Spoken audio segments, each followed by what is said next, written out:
Je viens vous parler, des polarités féminines et masculines. C'est un sujet, qui, porte beaucoup à confusion. Aujourd'hui, on continue de penser que quand on parle de féminin, on parle de la femme et quand on parle du masculin, on parle de l'homme. Or, nous sommes mus par un couple énergétique. Dans le tantra, on parle de Shiva Shakti qui sont indissociables. En médecine chinoise, dans le taoïsme, on parle de yin et de yang, ce symbole que vous avez tous vu, qui, comporte sur un côté une goutte noire avec au milieu un point blanc et de l'autre côté une goutte blanche, comme 2 vagues qui s'uniraient et cette goutte blanche comporte un point noir. Une voie qui est plus facile d'accès, évidemment que, tous ces dieux, et ces déesses, qui illustrent en fait, la voie du tantra. D'une façon, plus simple, nous sommes tous, tout être humain et j'ai envie de dire les animaux, les arbres, nous sommes tous mus par, cette danse des polarités, féminin et masculin. Au cœur de nous réside ce duo indissociable des énergies féminines et masculines, yin-yang, Shiva Shakti, Shiva, la grande conscience, l'absolu, qui ne pourrait pas, être sans cette énergie féminine débordante, créative, exponentielle, qu'est Shakti et réciproquement Shakti se dissoudrait, dans la vastitude si elle n'était pas, soutenue, ancrée par, cette puissance, stable, absolue, qu'est Shiva. Cette confusion, qui donne à penser que, le féminin est propre à la femme et le masculin propre à l'homme, heu, empêche d'avancer sur ce sujet qui est: en moi, j'ai une polarité masculine, j'ai une polarité féminine, j'ai un père, j'ai une mère, j'ai à, dans la maturité, devenir mon propre père et ma propre mère.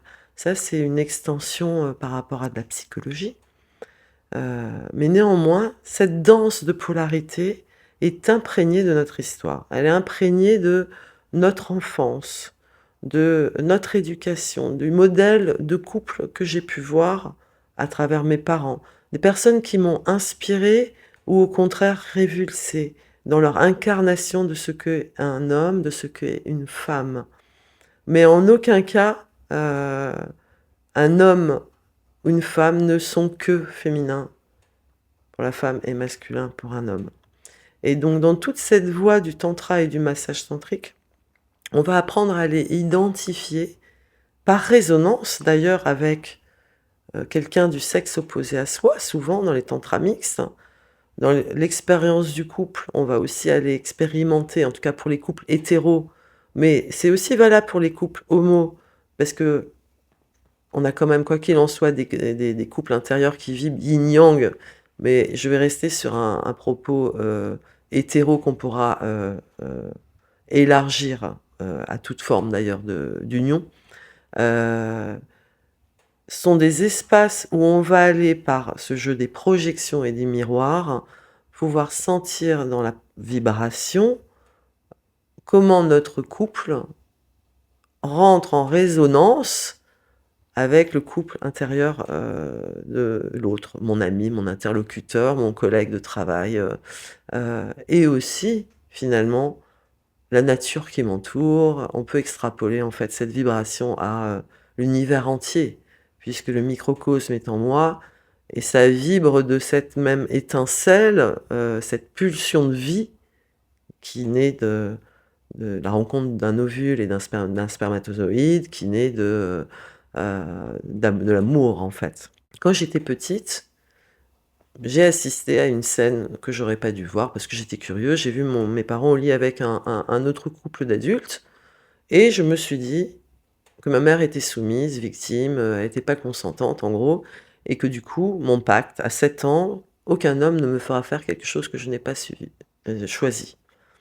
Et là, effectivement, il y a quelque chose de l'ordre d'un masculin fort qui se déploie au point où plus tard, ma réputation se construit sur Nathalie Vieira. C'est un cadre solide, une autorité forte naturelle, heu et et une femme, en fait, qui ouvre les portes, qui va au-devant de ses désirs, qui n'hésite pas à se retrousser les manches, finalement. Qu'est-ce que ça raconte de mon féminin?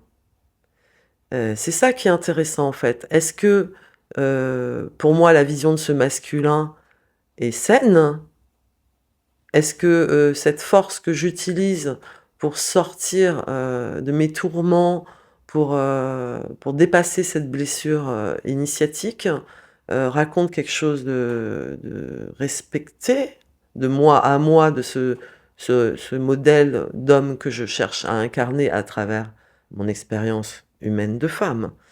Et qu'est-ce que ça raconte de cette part féminine en moi qui, finalement considère que, en du coup rêvant de devenir escorte, parce qu'enfant je projette ou adolescente, je projette que ces femmes sont belles et ont le pouvoir sur les hommes et du coup, je prends ce pouvoir, j'embrasse ce pouvoir personnel. Aucun homme ne fera faire quelque chose que je n'ai pas choisi, puisque c'est moi qui choisis. Mais ça raconte quoi de ma vision du féminin, du du masculin aussi? Heu, on voit bien que ces 2 énergies coexistent, mais sont tordues. Finalement, pendant des années, je n'ai pas laissé mon féminin s'épanouir et s'expanser et mon regard sur les femmes était assez, dur, et je me sentais très à l'aise avec les hommes parce que, finalement, certes, je les trouve très simples et plus simples et je continue à le penser, mais parce que j'avais le sentiment d'avoir mon pouvoir dans ces relations et du coup, j'ai fait évidemment, en 30 ans, j'ai fait ce chemin d'aller rencontrer la femme que je suis, de l'aimer, de laisser fleurir ma douceur, d'autoriser mon cœur à s'attendrir, à être capable d'amour, et du coup, il y a quelque chose qui s'est rééquilibré dans mes polarités et qui danse d'une façon complètement différente aujourd'hui, à 53 ans, qu'évidemment, quand j'ai commencé, ce cheminement de conscience.